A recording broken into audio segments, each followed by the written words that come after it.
You ready? Thumbs up back there? Thumbs up from everybody. Okay. Well, I'm Senator Lindsey Graham from South Carolina.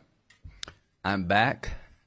I come here every 2 weeks whether I need to or not. And we're going to win. All Israel right, and the United States, you just wait to see what comes in the next 2 weeks. The next 2 weeks meaning what? We're going to blow the hell out of these people. You worry about gas prices? Let me tell you what the world would be like if Iran had 10 nuclear weapons. It would be miserable. I go back to South Carolina. I'm asking them to send their sons and daughters over to the Mideast. Forget it. I'm not with you. I'm with Israel. I will be with Israel to our dying day. They're the best ally we could hope for. We're going to have peace like no other time. We're going to have prosperity unlike anyone could ever imagine. Peace brings prosperity. You can't do it by talking. So we have a commander-in-chief in President Trump, who I think is Ronald Reagan plus. To our friends in Saudi Arabia and other places, step forward and say, this is my fight too. I join America. I'm publicly involved in bringing this regime down. If you don't, you're making a great mistake, and you're going to cut off the ability to have a better relationship with the United States. I say this as a friend. God bless Israel. All right. We should move all our stuff to Israel. Thank you. Senator Graham, thank you.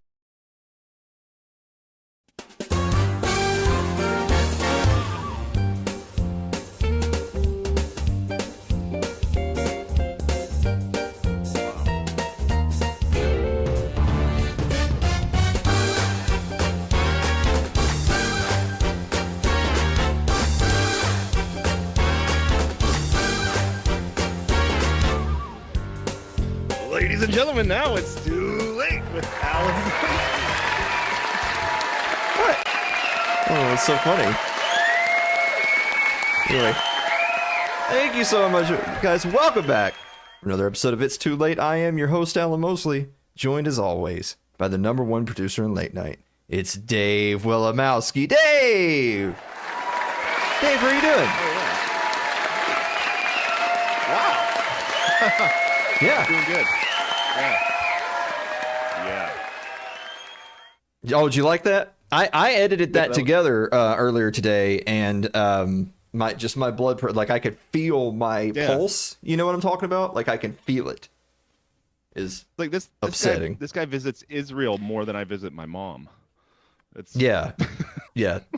What's funny is like, sure, I did a little creative editing there, but it's not like it was AI. He said all of those things.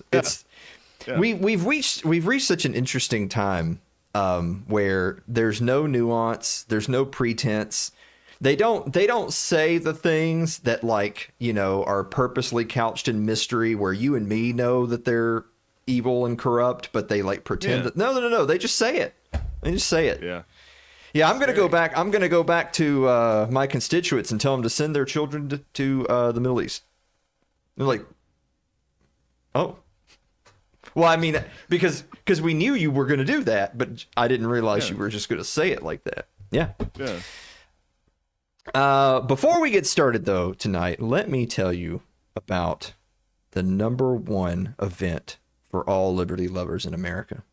It's the 8th annual It's Too Late live show, coming to you Saturday, May 16th in beautiful Middle Tennessee at the River Bend Ranch and Retreat. We're actually, if you look at that picture over there in the top right, we're actually going to be staying in a whole row of those homes right off that lake there, and then having dinner in the dinner hall.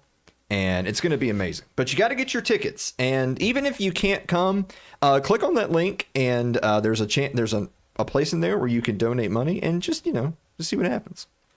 Yeah. Honestly, what's the worst that could happen? Yeah.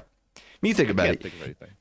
Yeah. You were just going to blow that money on something ridiculous anyway. So Waste it. If you're anything like me, you're trying to lose a few extra pounds before you're seeing all your internet friends. And so if you were going to go drop like, $5 or $10 at, Starbucks or whatever, then I'm helping you by taking that and putting it in the event fund, which is ironic because we're going to use that money to buy food.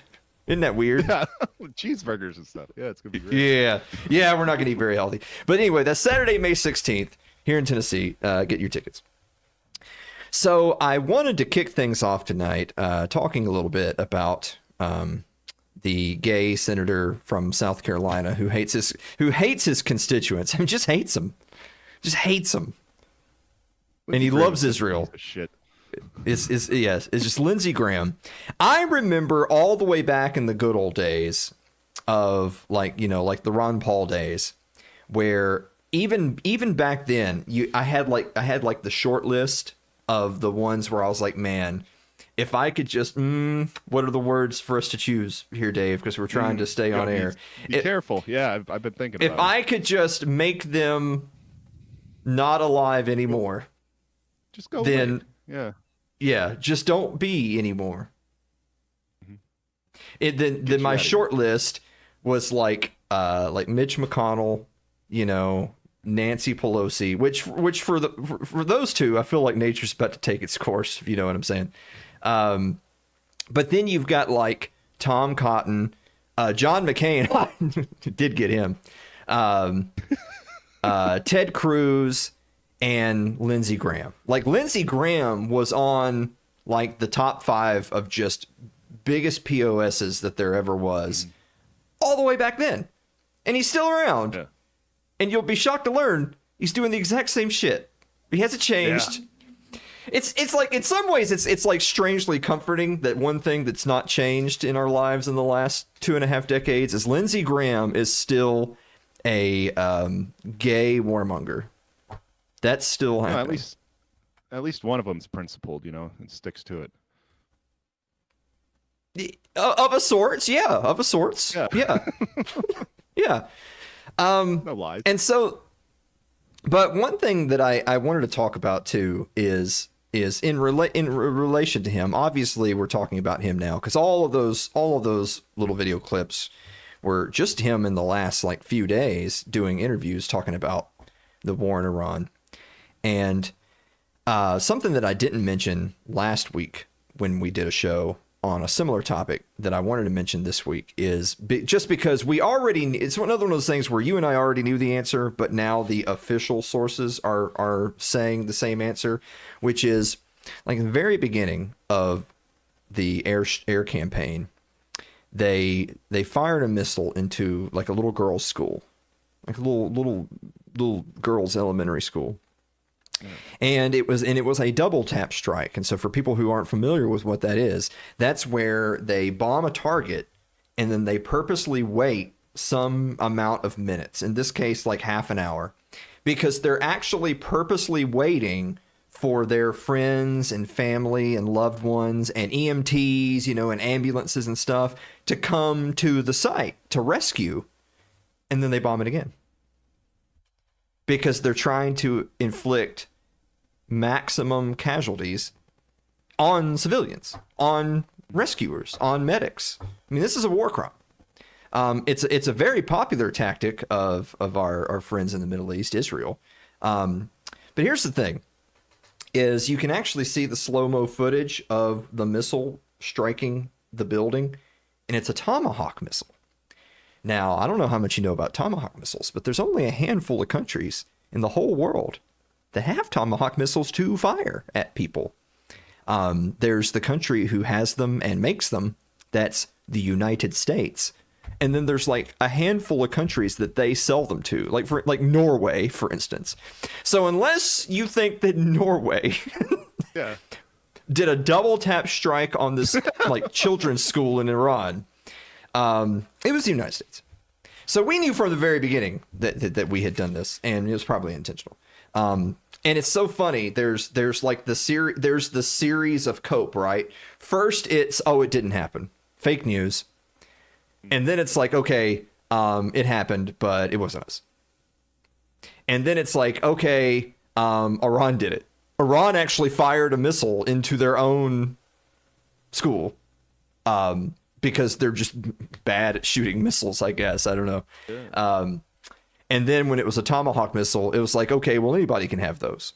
And then it was like, well, actually, like nobody has those but us. It's like, okay, we did it. Like this. And so it's extra, you know what I mean? Like that it's extra bad that you don't just come right out from the beginning and say, we did that and that was a huge mistake, my bad. Which that's not good enough, by the way. But I'm just simply saying, you see how much worse it is that they go through all of that series of events just to land on, oh yeah, we did that. Yeah, we killed all those people. All those children. Why is it such a controversial stance? I actually tweeted this out earlier today. I don't know if you guys knew this or not. Me being a niche internet micro celebrity that I am, we've gotten a lot of new followers over the last few months. I don't know exactly why. Maybe it's because I got into writing again, and so maybe I was reaching some audiences that we hadn't been reaching before, and those people were like, what's this at Alan Mosley? Oh, that's a Twitter. I'll follow that. And then they immediately regret that decision. But I noticed just this past week that some people that I was accustomed to seeing in our feed wasn't showing up anymore. And I thought, oh, that's weird. And so I looked them up. It turns out they either have unfollowed us or blocked us. Thought, oh, wow. Because I didn't really think we had done anything like by our standards. I didn't feel like we had really done anything particularly controversial the last week or so. And then I finally realized the kinds of people who had been following us who weren't following us anymore. And I just want to make this statement to clear the air so that we can bury the hatchet and move on. Donald Trump is a piece of shit. MAGA is trash, and killing children's wrong. So I'm sorry you had to hear that from me. So, oops. Yeah. But anyway, to bring this back around to Lindsey Graham, there was another tweet that I shared earlier this week, and it made a few people upset, which was Lindsey Graham. I looked it up. I don't even remember now. He's been a senator for something like 31 years now. And by the way, just to be clear, I'm actually not one of these people who's big on term limits, because there's a revolving door of these monsters. Do you think if we get rid of like Lindsey Graham and Rand Paul, which do you think is going to be replaced instantly by someone just like him? Which one? There's going to be another Lindsey Graham in office 15 seconds after he cleans up his rear end from his latest escapade and moves out of the office. So maybe that's why we have less followers. So I'm actually not a big term limits guy, but I'm just simply pointing out, as a matter of fact, this guy's been around for a while in DC, and so none of this comes as a shock, is my point. This guy has gotten elected and reelected and reelected and reelected and reelected. All right. And he's been objectively evil the whole time. Nothing about that rhetoric in that video we just showed you is out of character for Lindsey Graham. That's all on brand. So pretty soon, ladies and gentlemen, it's going to be time for us to have a serious conversation about how it is these people keep on getting reelected. Because if Lindsey Graham can be awash in joy at the sight of like 170 dead children, then what does that say about our dear voters in South Carolina? Because I'm tired of pretending like these things aren't linked. Oh, well, uniparty, big club, ain't in it. Voting doesn't work. No. He's walking back into office every election. It's time. The time's coming soon.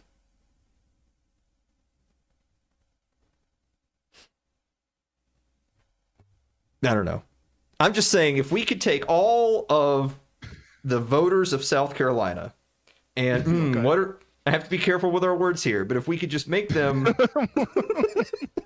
I'm sorry, I'm just kidding. We're not gonna do that. So moving on, I wanted to talk about. Oh, look at this! I actually have another article published this week. check out my latest article that it actually came out today. What perfect timing. It actually was published today for the topic that is the titular topic of tonight's episode. The article, "The Tea Party Stumbled So That MAGA Could Fall." Yes, I thought that was clever. Screw you. Anyway. I like it.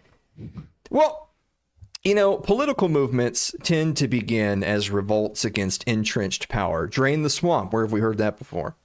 Only to be absorbed by the very institutions that they sought to challenge. Now, that pattern, by the way, wasn't invented in the 21st century. You have grassroots insurgencies that ignite public enthusiasm, right? You mobilize voters around some key neglected issues, and then you briefly threaten the established ruling consensus. But over time, what always happens, right? They either get neutralized or they're transformed, they're co-opted from within, and they just end up turning into instruments of that same existing political order. Now, I don't know about you, Dave, but for me, there's been two movements, particularly right-wing movements, that have kind of defined the political awakening of a lot of people in the early 21st century, in my adult political life, and that's the Tea Party and the MAGA movement. Now, both promised a revolt against Washington. Both claimed to represent ordinary Americans against unaccountable ruling class. And both attracted millions of supporters who believed they were witnessing the birth of something genuinely transformative. And yet, both failed. The Tea Party quietly evaporated. MAGA, on the other hand, which is far larger and louder, to be fair, appears to be collapsing in a far more dramatic fashion. Now, understanding why requires examining how each movement began, and then how it was captured, and then kind of how ultimately it betrayed the expectations of those early adopters who helped to build it. So let's start off with the Tea Party. The origins of the Tea Party are actually frequently misrepresented. Many commentators date the movement to the protests that followed the financial crisis. Remember 07-08 financial crisis. A lot of people like to point out the televised outburst by Rick Santelli on CNBC that was criticizing the mortgage bailouts in 2009, February. Now, those did definitely coincide with the same era, but they weren't really the true beginning. For the OGs like us, we remember that the true beginning was the 2007 presidential campaign of Congressman Ron Paul. That's right. Dave, what were you and Mary doing back in the good old days around that time? 2007? Ooh. Yeah. Yeah, I know this was before 2 weeks ago. I you know what? Yeah, no, forget it. It's my mistake for having even asked. I didn't find Liberty yet, I don't think. I was a little late to the party. Yeah. Gross. Yeah.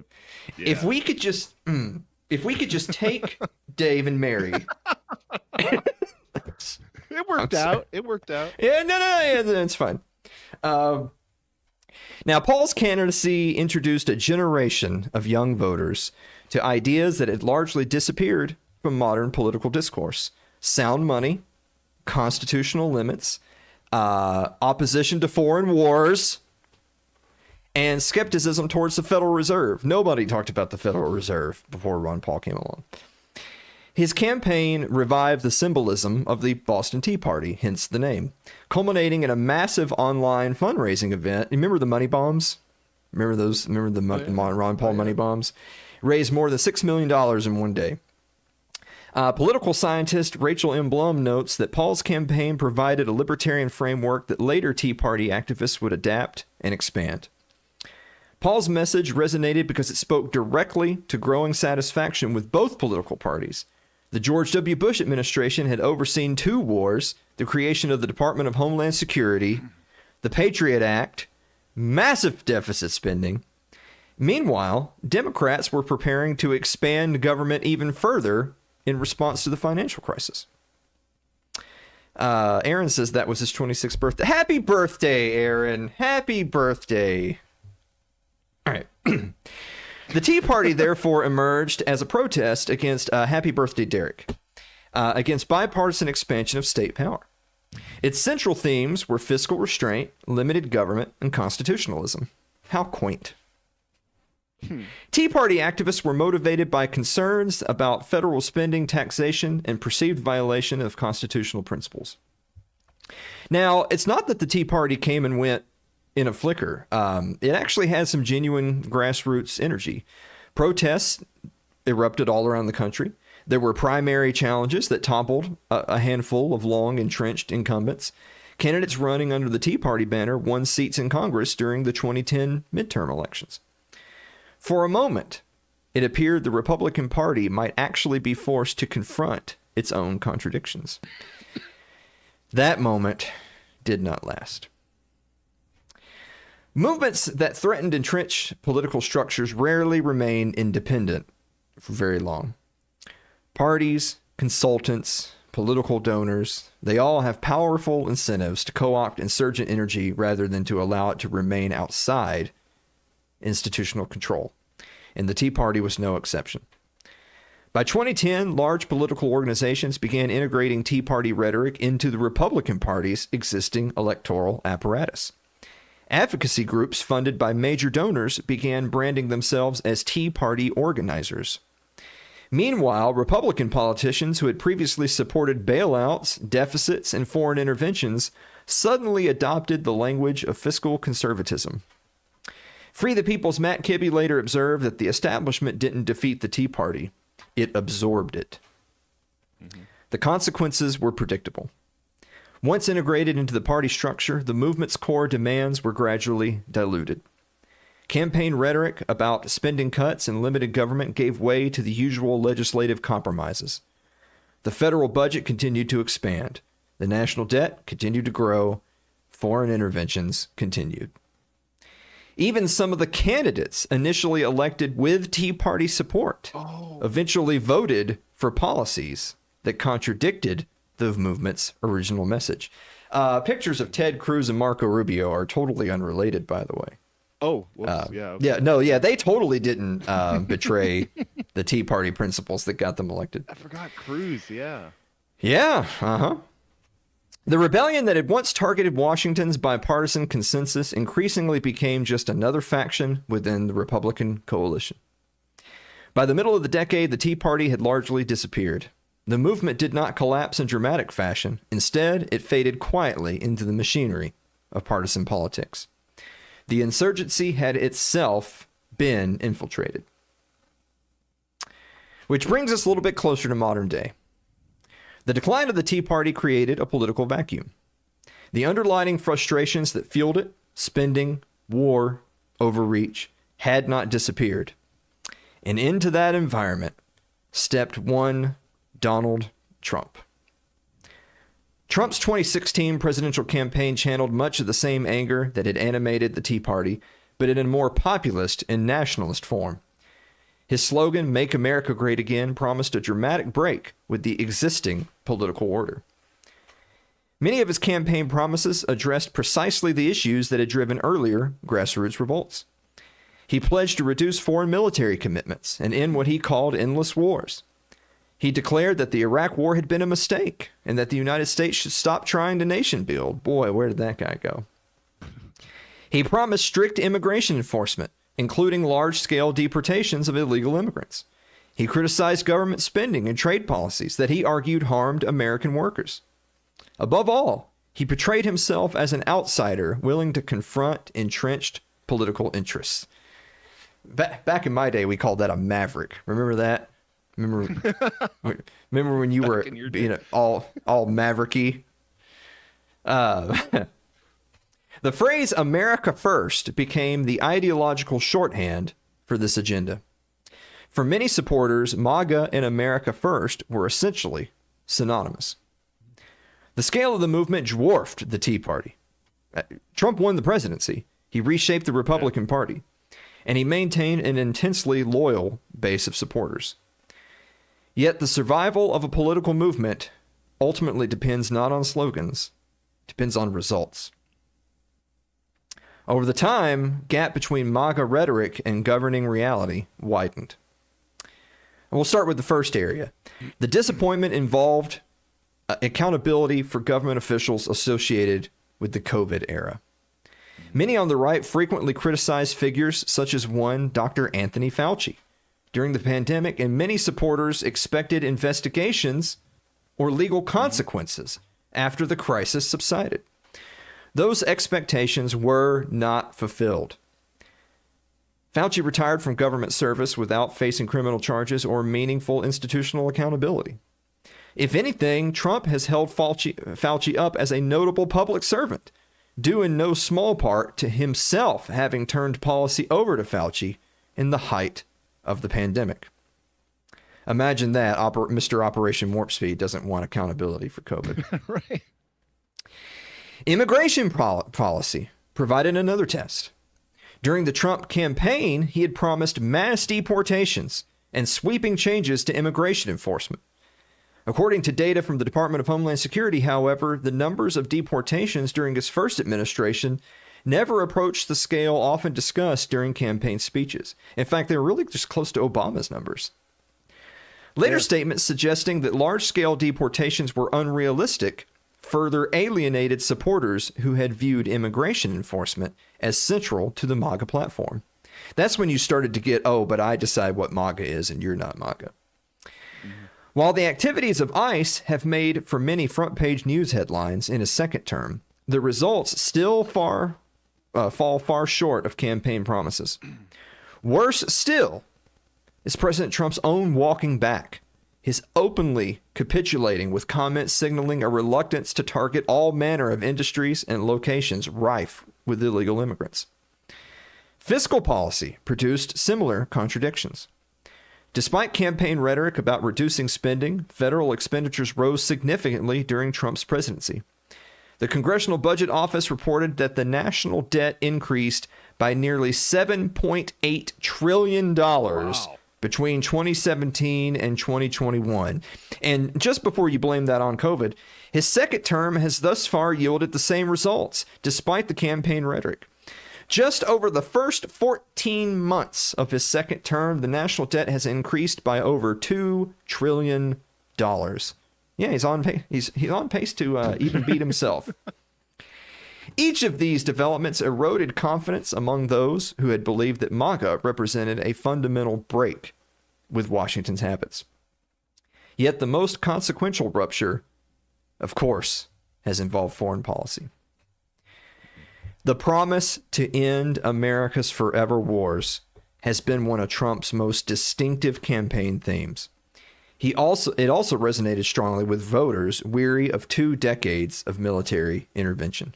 He himself said he wanted to be known as a peace president. Mm-hmm. When the United States initiated military action against Iran, many supporters saw it as a direct betrayal of that promise. Military confrontation with Iran has long been advocated by hawkish factions within Washington. See also Lindsey Graham. Critics across the political spectrum warned that such a conflict could destabilize the entire Middle East and risk escalation with other powers. Historian Andrew J. Brasovich has repeatedly argued that American attempts to dominate the region have produced, quote, a pattern of intervention without victory. Just because you declare yourself the victor doesn't mean it's so. Trump is getting a W. Bush lesson in real time. Mission accomplished. For supporters who had embraced the America First vision of restraint, the war represented the opposite of what they had been promised. A campaign built around ending foreign entanglements had instead produced another one. The contradiction was not merely strategic, it was philosophical. America First had implied a foreign policy focused on national defense rather than global protection. A new Middle Eastern war suggested that the old interventionist consensus remained intact. And just like that, the gulf between MAGA and America First has never been so vast. The Tea Party's demise, once again, was quiet. It dissipated through gradual absorption into the existing political structure. The unraveling of MAGA appears to be far more dramatic. Because the movement was so closely identified with one individual, its credibility depended heavily on that individual's ability to deliver on the promises that mobilized millions of supporters. When those promises were abandoned or contradicted, the resulting disillusionment was correspondingly intense. The irony is striking. Trump was the figure who created the movement, but also the one whose decisions have ultimately destroyed it. A slogan that once symbolized rebellion against political establishment increasingly functions as a brand detached from any coherent policy at all. The phrase MAGA continues to circulate in political rhetoric, yet the policies associated with it increasingly resemble the same government expansion, foreign intervention, and fiscal excess that earlier insurgent movements opposed. In that sense, the transformation mirrors what happened to the Tea Party, but on a much larger scale. The earlier movement dissolved as it was absorbed by the system. The latter one appears to be collapsing under the weight of its own contradictions. So are there any lessons to take? Grassroots energy can mobilize voters. It can raise money. It can even reshape party coalitions. Yet translating that energy into lasting policy change requires confronting entrenched institutional incentives that resist meaningful reform. Political parties, bureaucracies, and interest groups possess enormous capacity to neutralize insurgent movements. Sometimes they absorb them, sometimes they redirect them. In either case, the end result is frequently the same. The original demands are diluted or abandoned. For supporters who believe that either the Tea Party or MAGA represented a fundamental breakup with the status quo, the disappointment has been profound. The Tea Party was consumed before it could transform the system it challenged. MAGA, born of many of the same frustrations, now appears to be collapsing under the contradictions of its own leadership.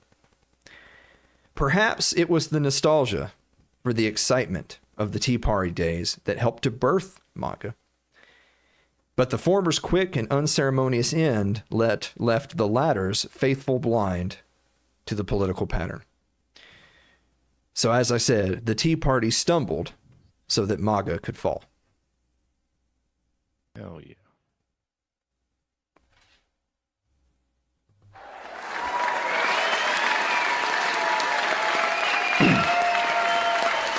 That's a lot.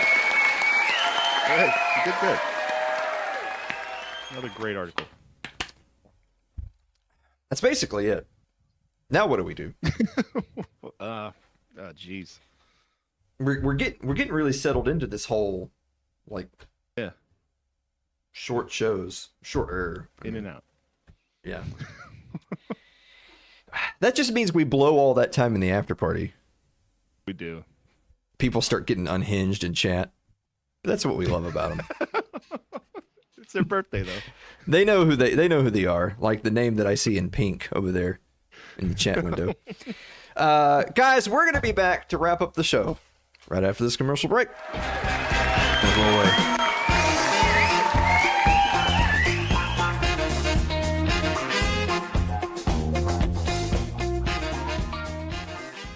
If you're enjoying tonight's show, consider supporting the program by becoming a member of our Patreon. That's over at patreon.com/Alan Mosley. Like our Facebook page. It's facebook.com/Alan Mosley TV. You can follow me on Twitter, twitter.com/Alan Mosley TV. Subscribe to our YouTube page. It's youtube.com/Alan Mosley TV. But if you're more of a listener than a watcher, you get us on your favorite podcast platform of choice thanks to Spotify. It's Too Late with Alan Mosley or Alan Mosley TV. Don't forget to get your tickets to the 8th annual It's Too Late live show coming Saturday, May 16th at the Riverbend Ranch and Retreat in Tennessee. Hell Boy, I can't wait. Does it feel like it's only like 10 weeks away? I don't know. We had false spring here, so it kind of does, but Yeah. it's gonna snow tonight, so that's over with.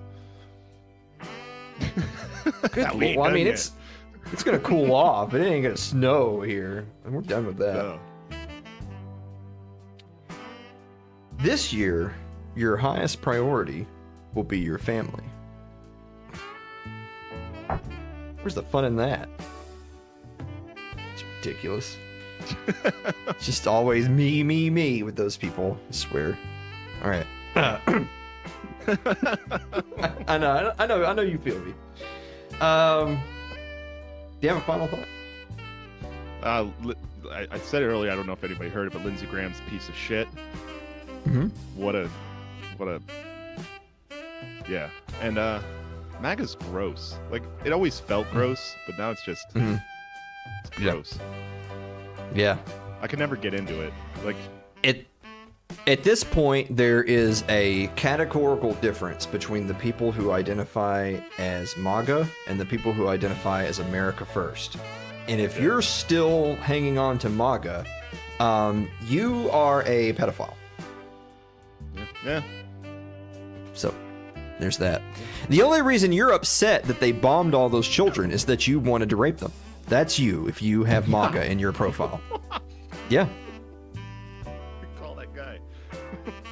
That's just how it is. Yeah. So, anyway. After party after that, I would imagine. Just a little. Oh, yeah, we gotta. Okay, all right. Okay.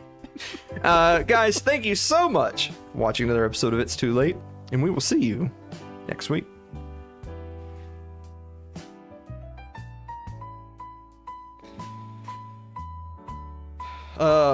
Yeah, let's just go ahead and not read Carl's comment.